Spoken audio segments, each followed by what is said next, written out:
Ce matin, après avoir reçu la Sainte Communion, j'ai vu mon adorable Jésus et je lui ai dit, « Mon bien-aimé Seigneur, pourquoi ne veux-tu pas être apaisé ?»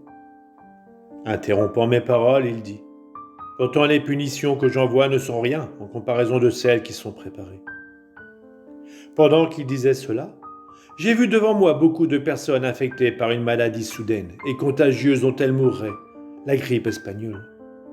Saisi de terreur, je dis à Jésus, « Seigneur, voudrais-tu cela pour nous aussi ? Que fais-tu ?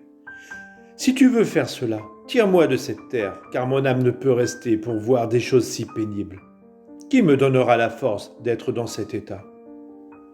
Pendant que je donnais libre cours à mon affliction, ayant pitié de moi, Jésus me dit, « Ma fille, n'aie pas peur de ton état d'assoupissement.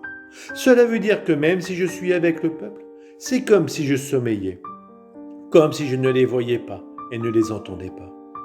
Et je t'ai mise dans le même état que moi. Pour le reste, si tu n'aimes pas cela, je te l'ai déjà dit.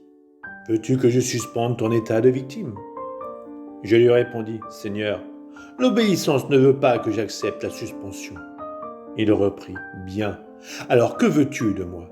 Sois silencieuse et obéis. » Qui pourrait dire à quel point j'étais affligé et combien mes puissances internes me semblaient engourdies. Je vivais comme si je ne vivais pas. Oh Seigneur, aie pitié de moi, ne me laisse pas dans un état si pitoyable.